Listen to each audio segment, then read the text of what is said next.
네. 저희가 이제 10장을 했었고요. 11장으로 바로 안 넘어오고 14장, 15장을 하려고 했었습니다. 왜냐하면 이 윌리엄슨이라고 하는 이 신학자의 구조가 그렇게 돼 있기도 했고, 이제 11장, 12장, 13장이 이제 뭐 칭의, 뭐 양자 이런 부분이에요. 그래서 보통 구원의 서정이라고 하는 부분이 나옵니다. 그래서 그리고 나서 14장, 15장에 이제 구원과 관련된 뭐 이제 효과적인 부르심, 그 다음에 이제 구원에 이르는 어떤 그런 뭐 수단 회개 뭐 이런 내용들이 나와서 구원의 어떤 서정이라고 하는 구원의 길이라고 하는 것을 들어가기 앞서서 이 14장, 15장의 내용을 먼저 하면 좋겠다라는 생각을 가졌었는데, 이제 14장을 쭉 하면서 이제 좀 혼돈이 있으신 것 같아서 그냥 원래 순서대로 다시 진행을 그렇게 하겠습니다. 그래서 14장은 먼저 다 마쳤기 때문에 11장부터 다시 이제 오늘 진행을 하고요. 13장 마치고는 바로 15장으로 넘어가는 그런 식으로 진행을 하도록 그렇게 하겠습니다. 책이 좀 또 각자 갖고 계신 것도 다르고 이제 하기 때문에 좀 거기에 좀 혼돈이 있으셨던 것 같아서 이제 이렇게 말씀을 드렸습니다. 자, 이제 11장 이제 칭의 부분, 그래서 구원의 서정이라고 했으니까 한 번 더 그냥 한글로 쓸게요. 오르더 살루티스라고 하는 건데, 뭐 굳이 그렇게 뭐 라틴어 같은 거 안 써도 되잖아요. 구원의 서정하니까 다른 게 아니고 그냥 보통 우리가 구원의 길 뭐 이렇게 표현을 하기도 합니다. 그래서 하나님이 창조 전에 우리를 이제 택하셨잖아요.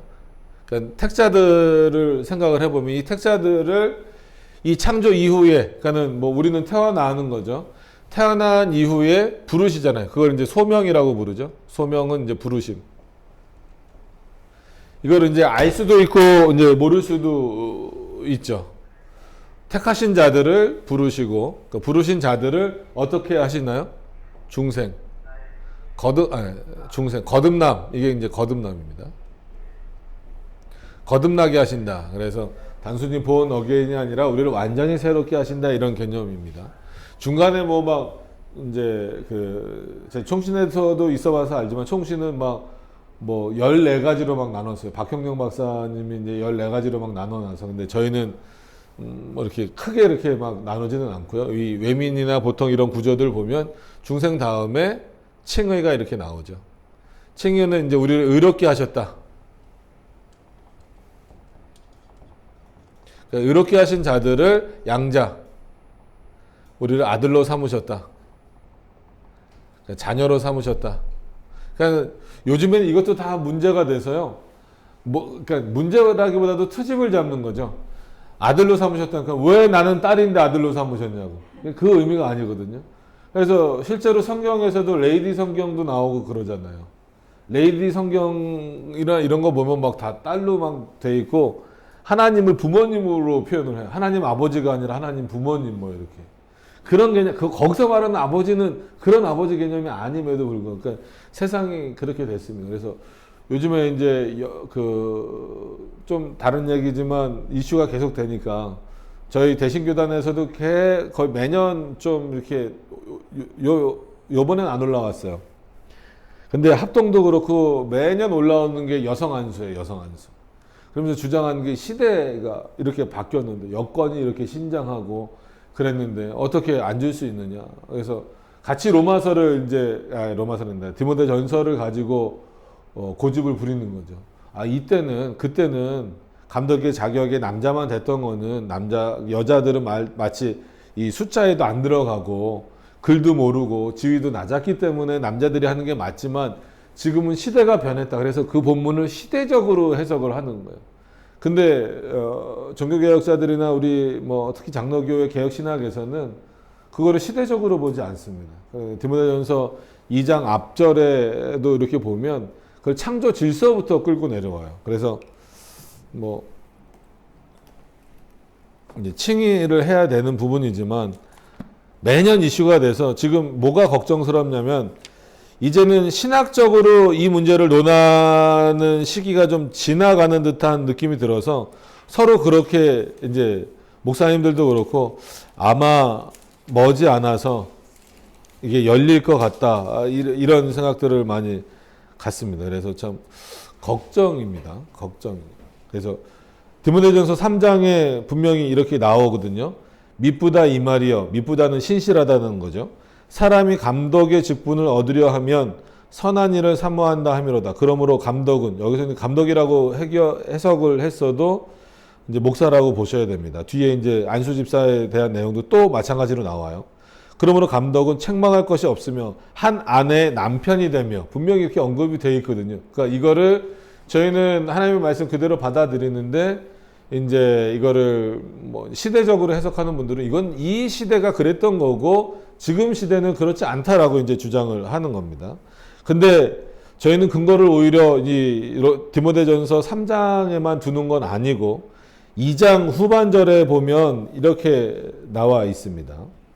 이건 하나님의 말씀이지 제 말씀이 아니에요. 제가 뭐 여성들을 무시한다거나 이렇게 표현하시면 안 됩니다. 8절부터 읽을게요. 그러므로 각처에서 남자들이 분노와 다툼 없이 거룩한 손을 들어 기도하기를 원하노라. 남자들 기도 많이 해야 되죠. 그죠? 또 이와 같이 여자들도 아담한 옷을 입으면, 그러니까 아담하다고 해서 좀 정결한 옷을 입으라는 거예요. 염치와 정절로 자기를 단장하고 따은 머리와 금이나 진주나 값진 옷으로 하지 말고, 그러니까 너무 자랑거리, 화려한 것으로 이렇게 치장하지 말라는 거예요. 근데 아까 말씀드린 대로 교회 안에서 그거 한 명이 하고 오면 전부 다 한다 그랬죠. 오직 선행으로 하기를 원하라. 이것이 하나님을 공경한다 하는 자들에게 마땅한 것입니다. 11절에 여자는 1절 순종함으로 종용히 배우라. 왜 그래야 되냐면 12절에 여자의 가르치는 것과 남자를 주관하는 것을 허락지 아니하노니 오직 종용할지니라. 왜 허락을 안 했어요? 지금 바울이 허락을 안 하는데 왜 허락을 안 하느냐에 대한 근거를 나가 싫어. 이렇게 바울이 되지 않았다라는 거예요. 지금 시대가 이래가 아니라는 거예요. 13절에 이는 아담이 먼저 지음을 받고 이화 즉 하와가 그 후며. 이거 부정할 사람 있어요? 하나님이 여자를 먼저 창조하셨습니까? 남자를 먼저 창조하셨습니까? 남자를 먼저 창조 순서로 보더라도 남자가 먼저고 그 다음이 여자라는 거예요. 그렇기 때문에 여자가 먼저 돼서는 안 되고 여자가 남자의 머리가 될 수 없다는, 뭐에 근거해서? 창조의 질서로만 봐도 그렇다는 거예요. 그리고 14절에 아담이 꾀임을 보지 아니하고 여자가 꾀임을 보아 죄에 빠졌습니다. 이건 뭐예요? 즉 하나님의 명령을 어기는, 선과 악을 알게 하는 나무를 따먹는 순서에 있어서 아담이 먼저 따먹은 것이 아니라 누가 먼저 따먹었다라는 거예요? 하와. 여자가 그래서 여기서는 분명히 13절에는 이화라고 그 이름을 불러줬는데 14절에서는 아예 대상을 불러줘. 아담은 그대로 아담이라고 가는데 그 다음에 뭐라 그래요?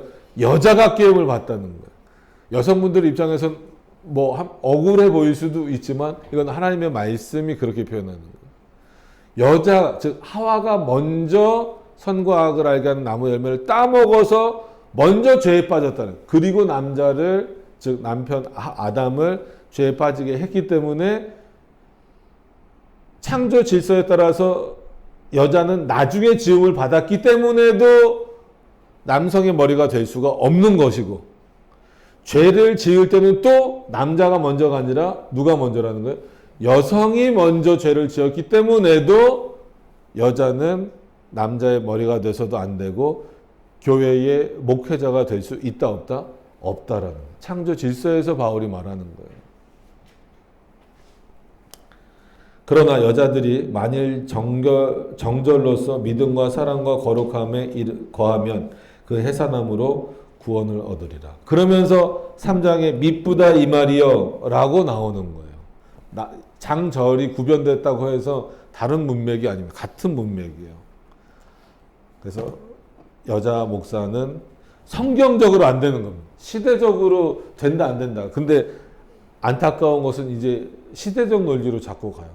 신학적인 문제를 뛰어넘어서. 그게 안타까운 거죠. 그게 안타까워서 요거 할 때 말씀을 드린 겁니다.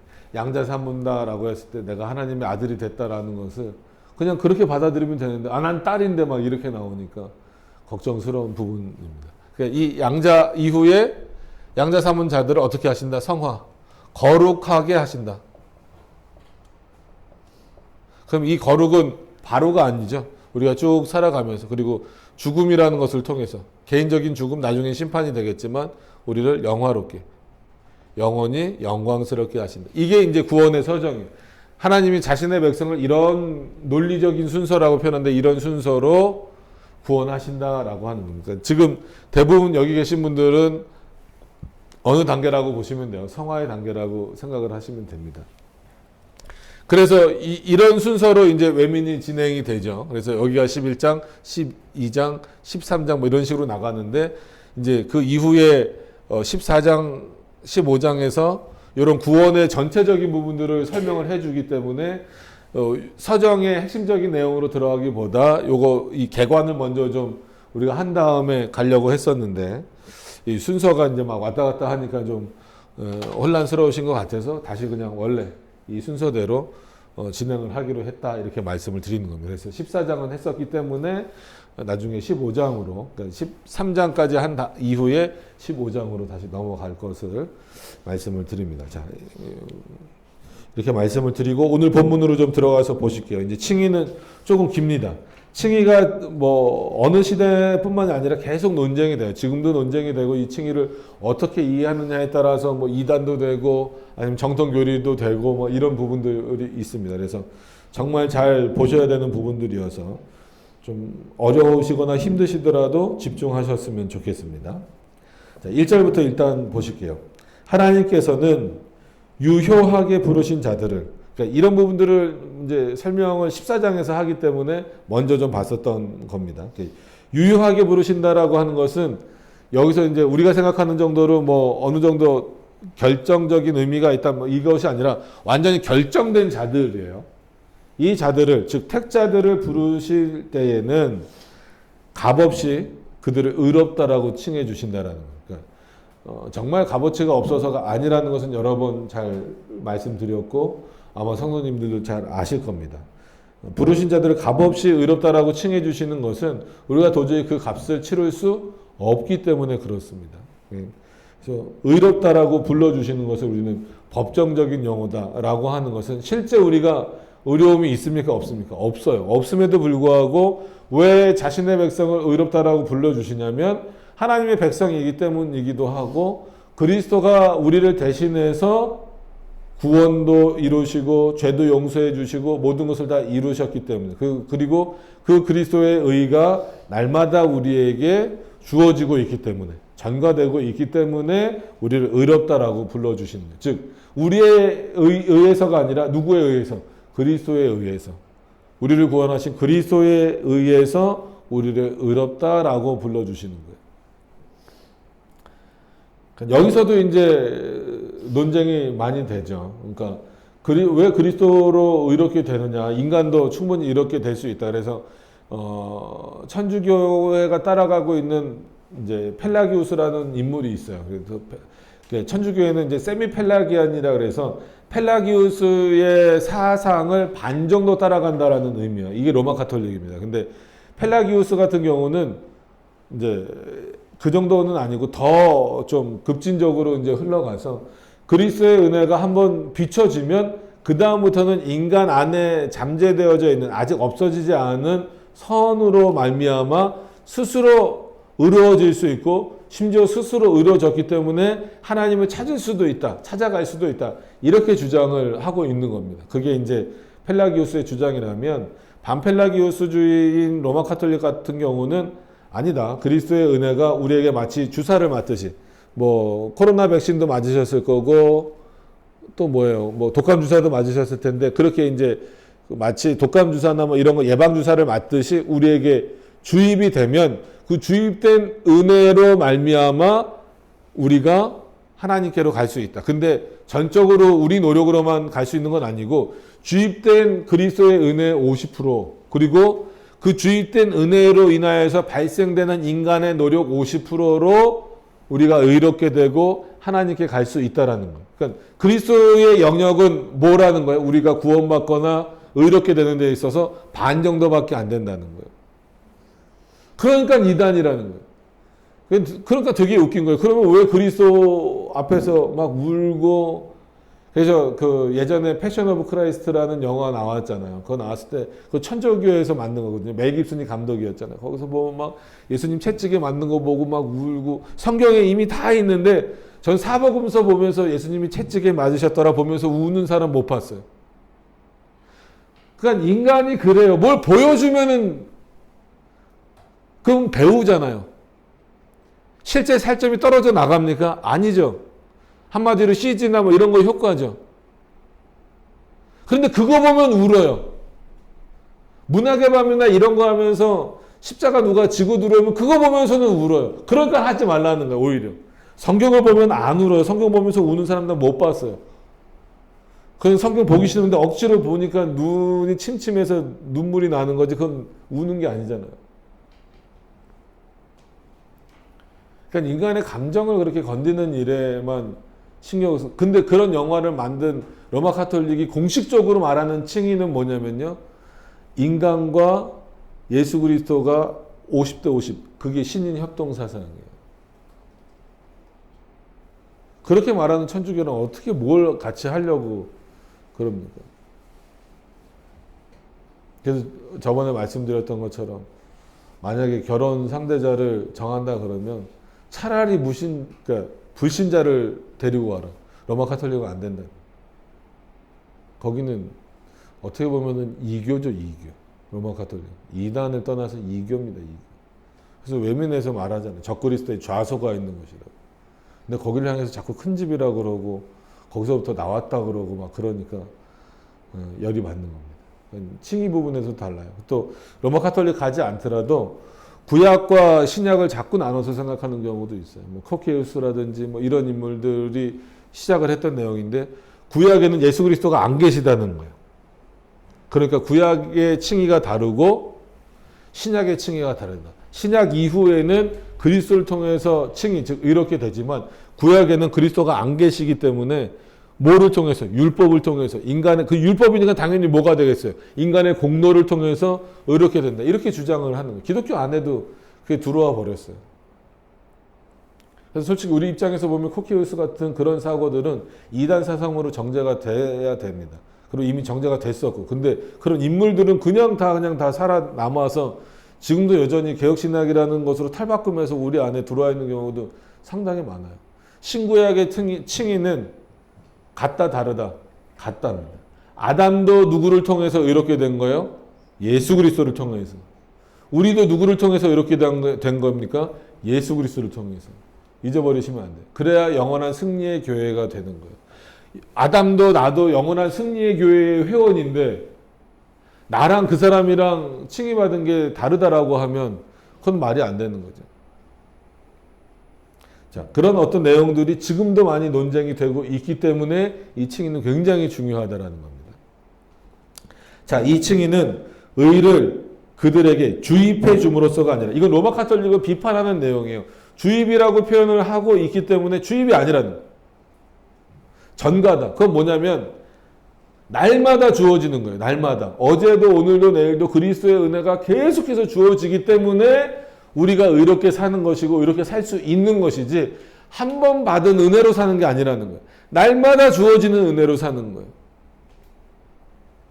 그래서 우리는 살아가면 살아갈수록 뭐를 축적해 나갈 수밖에 없습니까? 죄를 축적해 나갈 수밖에 없어요.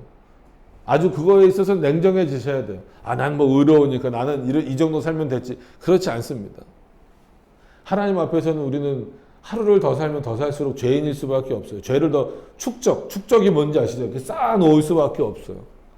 그럼 그거를 없앨 수 있는 방법은 이미 그리스도가 십자가에서 모든 죄를 없애주셨지만 그런 모든 죄악 가운데에서 벗어날 수 있는 유일한 방법은 날마다 주시는 그리스도의 은혜, 전가되는 그리스도의 은혜로 그 죄가 덮어질 만큼 그 죄를 죄로 여겨주시지 않을 수 있는 그런 은혜가 우리들에게 주어지고 있다라는 거예요. 그런 차원에서 그리스도의 의의 전가입니다. 전가. 그 의가 날마다 주어진다는, 전가란 표현이 어렵다면 날마다 그리스도의 은혜가 우리에게 주어지기 때문에 사는 것이지 그 은혜로 사는 것이지 한번 주입된 것으로 주입됐다라는 건 뭐예요? 내 몸에 의가 들어왔다라는 거거든요. 생겼다라는 그럴 수 없다라는 거예요.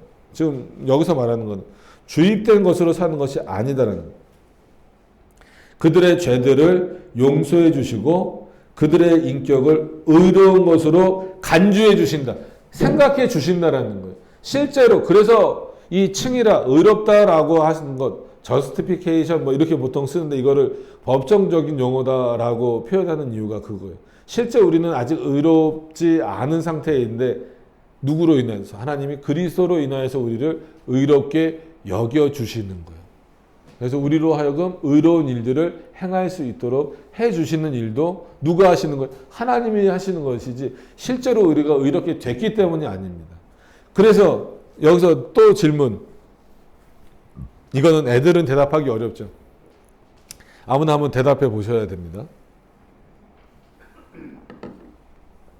긴장되시죠? 우리는 죄인입니까? 의인입니까? 죄인이죠. 그럼 우리는 의인은 아닙니까? 우리는 그러면 의인 아니에요? 죄인이면서 의인. 맞아. 어떤 면에서 죄인이면서 의인일까? 구원. 구원이라고 10살짜리에게 있어서는 최고의 답변입니다. 그죠? 여러분, 우린 죄인이에요. 죄인 맞죠? 그죠? 날마다 죄를 지을 수밖에 없고 본성적으로 여전히 이 죄의 본성을 그대로 가지고 있으니까. 그러나 누구를 통해서 의롭게 되었어요? 그리스도를 통해서 의롭게 되었죠. 그러니까 우리는 죄인입니까? 의인입니까? 의인이에요. 헷갈리시죠? 방금 전에 죄인이라 그랬다가 1분도 안 돼서 의인이라 그랬다가 도대체 뭐가 정답입니까? 둘 다 정답이에요. 그러니까 죄의 본성이 남아있다라는 차원에서는 우리는 뭡니까? 여전히 죄인이에요. 죄된 모습으로 살아가는. 그러나 하나님께서는 우리를 누구라고 불러주신다고요? 의인이라고 불러주신다고요. 이거를 잊어버리시면 안 돼요.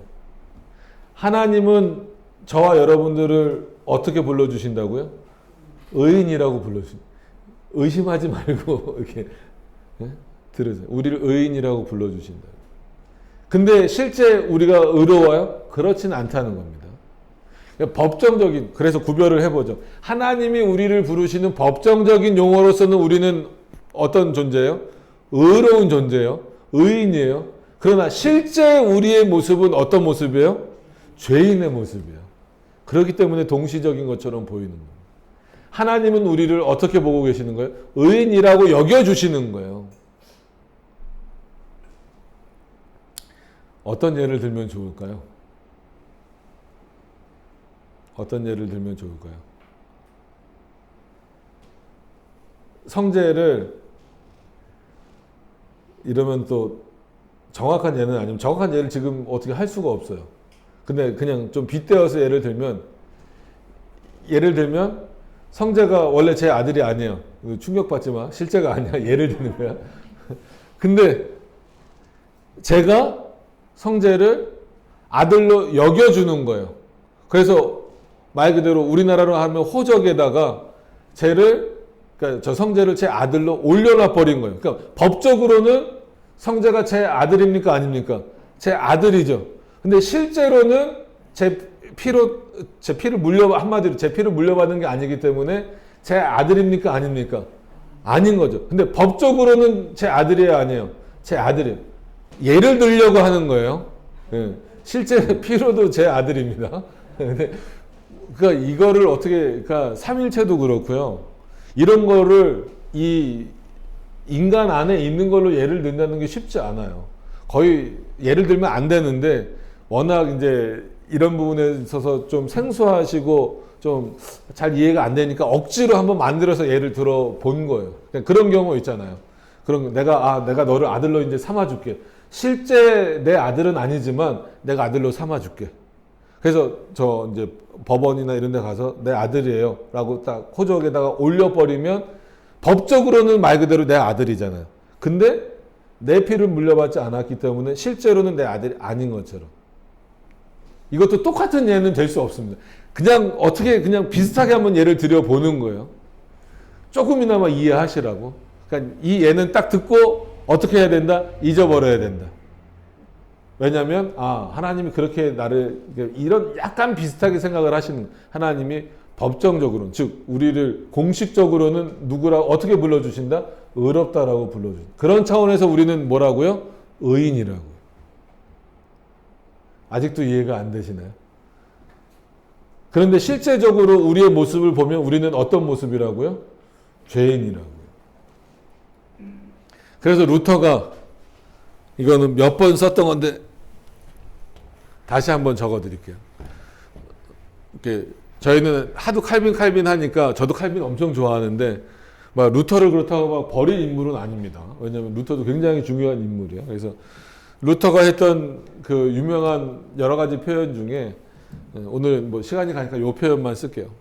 우리는 날마다, 여기서 이제 우리는이 빠진 거예요. 날마다 고침받아가는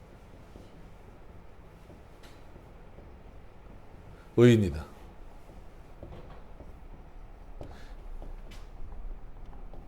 루터가 이렇게 표현을 했어요.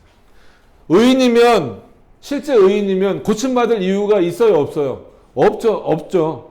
근데 하나님이 우리를 그리스도를 통해서 의인이라고 불러주셨잖아요. 근데 우리의 실제 모습을 보면 어때야 돼요? 변화돼야 될 모습이 너무나 많죠.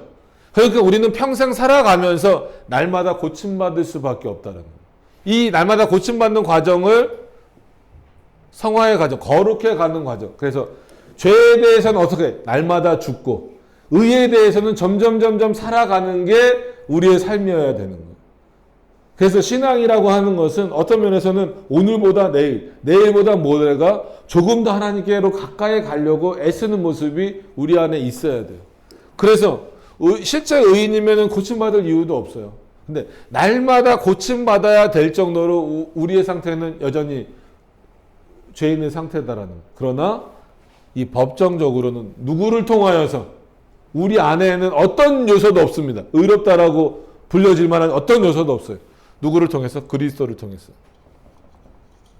그리스도를 통하여 우리는 의인이 되었다라는 거예요.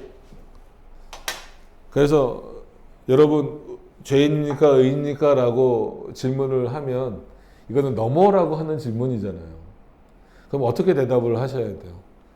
하나님이 우리를 의인이라고 불러주셨지만 우리는 여전히 죄된 모습을 갖고 있는 죄인입니다.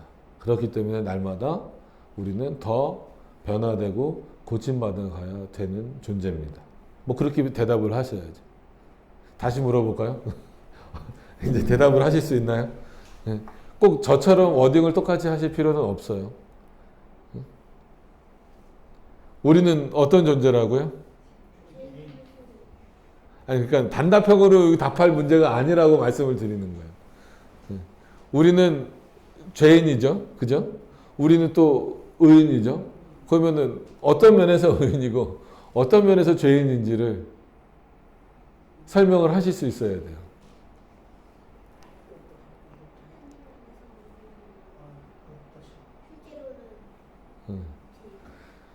얘가 제일 이해를 잘하고 있는 것 같아요. 하나님이 불러주실 때는 우리를 의인이라고 부르시는데 실제 우리의 모습은 어떻다는 거예요? 죄인의 모습이라는 거예요. 그렇게 답하시면 돼요. 그러니까 나는 죄인이에요 라고 날마다 주님 앞에 납작 엎드려야 되지만, 그래서 죄 죽임 뭐 한다 이런 부분들을 전 개인적으로 거절합니다. 일부 청교도 뭐 이쪽에서 죄 죽임을 인간이 어떻게 해요? 무슨 방법으로 죄를 죽여요? 죄는 이미 그리스도가 죽여주신 거고, 날마다 우리가 죄를 죽일 수 있는 것도 누구를 인해서만 가능해요? 전가되어지는 그리스도의 은혜로만 가능한 거기 때문에 내가 노력한다고 죄가 죽여지지 않아요. 근데 그 청교 라인에 있는 어떤 교회들 가보면 매일마다 이런 A4 용지 나눠주고 당신이 일주일 동안 지은 죄 적어 놓으라고, 그리고 그거를 일일이 회개해야 예배 드릴 수 있대요. 그거는 말이 안 되는 거예요. 그렇게 죄가 용서되는 방식이 아니에요. 여러분, 의인으로서의 자긍심을 가지셔야 돼요. 그리고 해방감도 누리셔야 돼요. 그렇다라고 해서 그게 방종으로 가면 안 되죠. 나는 분명히 누구를 통해서, 그리스도를 통해서 의롭게 되었다. 나는 의인이다라는 믿음을 가지셔야 됩니다. 그렇지만 여전히 나에게는 고쳐져야 될 부분들이 많은, 그리고 날마다 죄를 지을 수밖에 없는 그런 죄된 모습이 있다라고 하는 것을 동시에 기억하셔야 돼요. 그래서 그냥 보편적으로 말할 때 우리는 의인이면서 죄인이다. 우리는 죄인이면서 의인이다. 이렇게 표현하는 겁니다. 그래서 그냥 누가 물어보면 예, 우리 그리스도인들은 의인이면서 죄인으로 살아가는 겁니다. 아니면 죄인이지만 의인으로 살아가는 것입니다. 이렇게 답을 하셔야 된다는 거예요.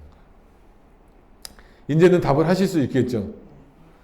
그렇게 이해가 안 되는 얼굴로 저를 계속 쳐다보시면 진행을 못 합니다.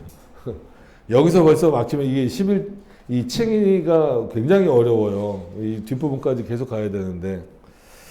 자, 일단 그래도 정해진 것이 있으니까 나중에 궁금하시면 질문을 하시더라도 진행을 하겠습니다. 자, 인격을 의로운 것으로 간주하여 용납해 주시면, 그가 받아주시는 거예요. 받아주시니까 의롭다라고 여겨지는 거죠. 용납해 주심으로써 되는 것이다. 또한 그들 안에서 이루어진, 우리 안에서, 즉 인간 안에서 이루어진 어떤 것으로 되는 것이 아니라는, 어떤 것도 안 된다는, 우리 안에서는요 의로움을 이룰 수 있는 아무것도 없어요. 우리가 성경을 많이 본다고 의롭게 될 수 있습니까? 안 돼요. 우리가 예배 열심히 드린다고 의롭게 될 수 있습니까? 안 돼요. 기도 열심히 하면 됩니까? 안 됩니다. 헌금 많이 드리면 됩니까? 안 됩니다. 그러면은 예수님 없이 의롭게 될 수 있다라는 거예요. 이게 정말 문제거든요. 의롭게 된 자가 열심히 기도해야죠. 의롭게 된 자가 열심히 성경을 봐야죠. 열심히 기도하시고 열심히 성경 보셔야 돼요. 근데 그 열심 때문에 의롭게 되는 게 아니라는 것을 분명히 생각을 하셔야 돼요. 여기 첫 번째 나오는 거가 뭐냐면, 그래서 그들에 의해서 되어진 것 때문이 아니라 오직 그리스도 때문이라는 거예요. 이건 아시겠죠? 믿음 자체도 아니라는 거예요. 그래서 14장을 좀 먼저 했던 겁니다. 15장도 그 비슷한 내용이 나온. 믿음으로 우리가 의롭게 되었다라고 히브리서에 또 나오잖아요. 그러니까 히브리서 그 해석이 좀 막 개인적으로 마음에 안 들어요. 왜냐하면 인간의 믿음을 굉장히 높은 차원으로 높여놓는데, 믿음도 누가 주신 거예요? 성령이 주신 겁니다. 그죠? 하나님이 주신 거예요. 그렇기 때문에 믿음 자체만으로 우리가 의롭게 될 수 있어요? 없어요? 없어요. 그 믿음을 통하여 우리가 의롭게 되었다라고 하는 것을 하나님 깨닫게 하시고 알게 하시는 거지, 아, 나는 믿음 좋으니까 의롭게 됐어. 저 사람은 믿음이 약하니까 아직 의롭게 못 됐어. 이렇게 판단할 수 있는 근거가 되지 않습니다. 믿음 자체도 아니에요. 믿음이 뭔데요? 뭐 하나님 믿는 거, 고백하는 거, 그 정도 갖고 안 된다니까요. 그렇게 될 수 있는 문제가 아니에요. 그리고 잘 표현됐죠. 믿는 행위. 여기에 우린 포커스를 너무 많이 맞춰요. 여러분, 헌금 얼마나 하면은 의롭게 될 수 있습니까? 예배 얼마나 드리면 의롭게 될 수 있어요? 기도 얼마나 하면. 그래서 제가 제일 싫어하는 표현이 기도의 잔을 채우라는 거예요. 여기는 물잔이라 물만 채우는 거지, 기도의 잔을 어떻게 채워요? 인간이 뭔 노력을 해갖고 기도의 잔을 채웁니까? 왜 그런 말도 안 되는 걸로 사람들을 현혹해갖고 이상한 일들을 만들게 해버리냐고요. 나 어떤 분들 그래요. 나는 하루에 14시간 기도한다. 그럼 굶어 죽어야죠. 하나님이 뭐라 그랬어요? 나가서 일하라고요. 일하라고. 열심히 일하세요. 여러분, 학생이 기도해야 됩니까? 공부해야 됩니까? 공부해야죠. 고3, 예를 들어서 극단적인 예를 드는 거예요. 고3이 됐어요. 고3이 됐는데 A라는 애는 열심히 공부하고 주일날 예배 드리는 건 기본으로 합시다. B라는 애는 이 대학 가게, 자기가 원하는 대학 가게 해달라고 열심히 기도했어요. 누가 더 하나님 앞에 정당한 건가요? 공부 열심히 하는 거예요. 기도 백날 하면 영어 단어가 외워집니까? 수학 기호가 들어옵니까? 김성재 그렇듯? 아니에요. 공부해야죠. 공부해야 돼요. 근데 왜 이상한 일들을 자꾸 해요, 교회에서? 저희는 아직 고3이 없기도 하지만 저희 첫째가 고3이 돼도 수능 기도회 안 합니다. 그때 기도한다고 갑자기 뭐가 바뀌어요? 그런 걸 기도하는 것 자체가 기복신앙이에요. 12년의 결과를 보는 거고 짧게는 1, 2년의 자기의 노력을 보는 거예요. 왜냐하면 수능 기도회는요. 교회만 하지 않죠. 어디도 합니까? 절도 하고 성당도 하고 다 하잖아요. 수능 보는데 앞에 가갖고 뭐 붙여놔요? 엿 붙여놓잖아요. 엿 먹으라는 거예요? 저는 그렇게 보여요. 에이, 엿이나 먹으라고. 교회에서도 무슨 선물 한다고 수능 100일 전에, 그게 왜 수능 100일 전에가 생긴 거예요? 100일 기도. 그 100일 기도 어디서 먼저 시작했어요? 보통 불교에서 먼저 시작하잖아요. 그거 다 따라하잖아요, 교회에서. 수능생들을 위한 100일 기도. 100일 기도 하면은 붙냐고요. 공부해야지. 그 부모님들 꼭 그래요. 이번 시간은 성경 시간이란다. 뭐예요? 갑자기 생각나요. 수능 본지 너무 오래돼가지고. 언어 영역 시간입니다. 그러면 하나님이 걔한테 막 텔레파시를 보내줘갖고, 응? 막 이번 문제는 1번이 정답이야. 이렇게 알려줄 것 같아요? 그런 마음으로 기도하잖아요, 솔직히. 이번 시간은 수학 시간입니다. 그냥 애 수능 보러 갔으면 그날 어디 놀러 가세요. 그때 기도하는 척 하지 말고. 기도는 그냥 평상시에 하는 거예요. 저희는 절대 수능 기도 안 합니다. 어디 누가 시험 보러 간다 그러면 저희들이 열심히 기도를 해드릴 수는 있어요. 근데 그 시험 시간에 맞춰서 이번 시간은 뭐예요? 이번 시간은 뭐예요? 이렇게 기도하지 않아요. 그럼 뭐 어떻게 하라는 거예요? 하나님 보러 뭐 어떻게 해달라는 거예요? 답을 알려달라는 거예요? 자기가 노력한 만큼 받는 거예요. 기도로서 뭘 할 수 있다고 생각하지 마세요. 여기 보면 믿는 행위도 아니라는, 우리가 의롭게 되는 건 믿는 행위도 아니라는. 당연히 거룩하게 예배 드려야죠. 하나님의 말씀대로 해야죠. 그렇게 했기 때문에 의롭게 되는 게 아니에요. 예배는요, 의롭게 된 자들이 모여서 예배 드리는 거예요. 의롭게 되기 위해서 예배 드리는 거 아니에요. 구원도 마찬가지예요. 구원받은 자들이 예배 드리는 거지, 구원받기 위해서 예배 드리는 거 아닙니다. 어떻게 구원받기 위해서 예배를 드릴 수가 있어요? 그런 마음이, 구원받기 전에 그런 마음조차 생기질 않는데. 믿는 행위도 아니다라는 거예요. 또는 어떤 다른 복음적인 순종, 그러니까 그 외에 마치 교회에서 요구하는 어떤 뭐 봉사라든지 헌신이라든지, 내가 이렇게 헌신했으니까, 내가 이렇게 뭐 했으니까 하나님이 나를 어떻게 해주시겠지, 나를 이렇게 해주시겠지, 아니라는 거예요. 여기는 이제 구약의 로마 가톨릭이 썼던 면제부나 이런 것들도 다 포함되는 거죠. 안 되는 거예요. 돈으로도 못 사는 거예요. 순종을 그들의 의로 돌림으로써가 아니라, 인간에게는 의를 돌릴 수가 있다 없다? 없어요. 하나님이 우리를 통해서 의로운 일을 행하십니다. 저와 여러분들을 통하여서 하나님의 의를 이루어 나가세요. 근데 그렇기 때문에 우리가 하는 일이 의로운 행동인 건 맞아요. 그렇지만 그게 우리의 공로가 되지는 않는다라는 거예요. 우리가 드리는 이 예배가 지금 의로운 겁니까? 불의한 겁니까? 의로운 거죠. 그렇다고 이게 내 공로가 돼서는 안 된다는 거예요. 아시겠습니까? 그저 이거는 누구에게 돌려야 되는 거예요? 하나님께 돌려야 되는 거예요. 만약에 여러분들이 전도를 했어요. 그거는 의로운 행동입니까? 불의한 행동입니까? 의로운 행동이에요. 근데 전도한 사람에게 공로를 돌리지 않는다라는 거예요. 근데 다 사람에게 공로를 돌려서 전도상 주고 막 이러잖아요. 아니에요. 그거 사람에게 상 줄 이유가 없어요. 교회는요, 사람에게 주는 상은 없습니다. 왜 상을 받아요? 상을 받을 만한 능력도 없고 조건도 없고 그런 일을 할 마음도 없는데, 하나님이 주시지 않으면 안 되는 거를 왜 하나님이 주셨다라고 하는 걸 속이는 거예요.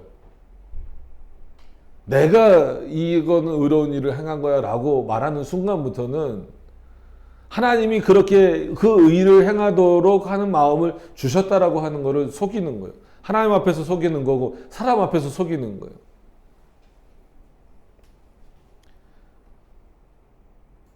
아무것도 할 수 없다라는 거예요.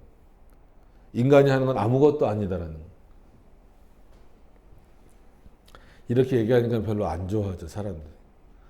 당신이 한 게 의로운 거고, 그 의로운 일을 했기 때문에 하나님이 복 주실 거고. 그러니까 여러분, 복 받을 일을 하세요. 복 받을 짓을 하세요. 막 그렇게 목사님들이 설교하잖아요. 그러니까 막 성도들, 그러면 아멘 하잖아요. 지금 이렇게 제가 몇십 분 동안 얘기하는데 아멘 한 번도 안 나와요. 왜? 아멘 할 만한 내용이 별로 없거든요. 왜냐면 내가 하는 건 아무것도 없다니까. 물론 저는 개인적으로 설교 시간에 막 아멘 막 이런 거 하는 거 그렇게 좋아하지는 않지만 마음으로라도 어떤 마음을 갖고 계신지 잘 모르겠어요. 사람이기 때문에 당연히 인정받고 싶죠.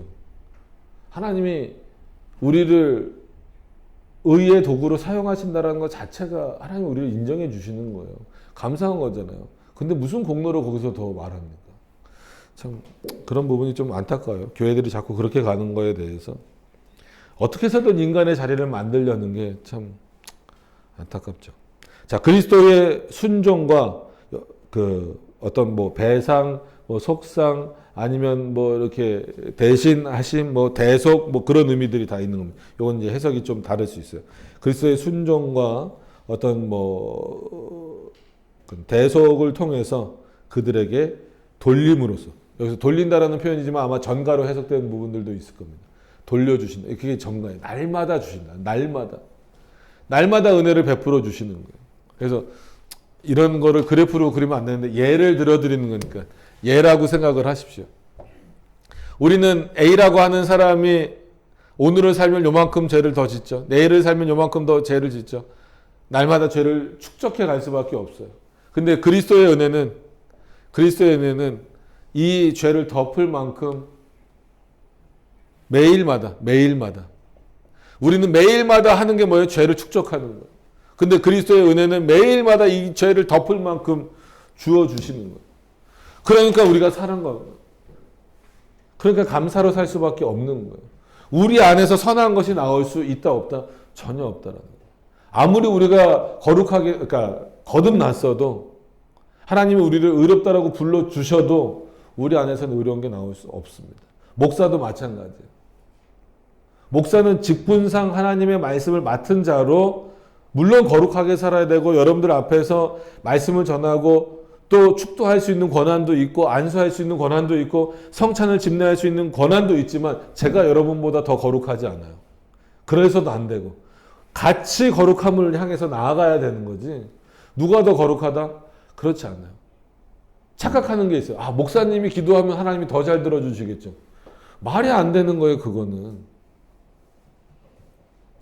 목사가 기도하건 성도가 기도하건 들으시는 분은 누구예요? 하나님의 귀는 공이 똑같이 열려 있어요. 그의 믿음을 보시는 거지. 목사가 기도했다고 더 뭐 능력이 많고 세고 그러지 않습니다. 지난 시간에 이어서 저한테 안수 받으러 오지 마세요. 안 해드립니다. 자, 부르심을 입은 그들은 그리스도와 그의 의를 믿음으로 받아들이고. 그러니까 여기서 부르심이 또 나오잖아요. 앞에 그 구원의 서적 지워버렸는데 이 부르심이라는 내용이 계속 언급이 됩니다. 부르심을 입은 그들은 택자들이죠. 그리스도와 그의 의를 믿음으로 그리스도를 믿고 그가 행하신 그 의로움들을 믿고 믿음으로 받아들이고 믿음으로 받아들일 때도 내 능력으로는 받아들일 수 있다 없다? 안 된다. 절대로 안 된다라는 거예요. 선물로 주시는 성령 하나님의 역사로 받아들이는 내 안에 여러분 저를 잠깐만 보세요. 하나님을 믿으시죠? 예수 그리스도가 우리의 구주 되신 것을 믿으시죠? 그 믿음은 아멘으로 고백하시는 그 믿음은 누가 주신 겁니까? 하나님이 주신 거예요. 내가 하나님 없이 내 힘으로 이 신앙을 고백할 수 있습니까? 없습니까? 없어요. 단 1%도 없어요. 단 0.001%도 없어요. 내가 믿고 고백한다라고 말하지 마세요. 그러니까 그렇게 뭐 표현할 수밖에 없지만 그렇게 생각하시면 안 됩니다. 절대로 아무것도 없어요. 그렇게 할 수가 없어요.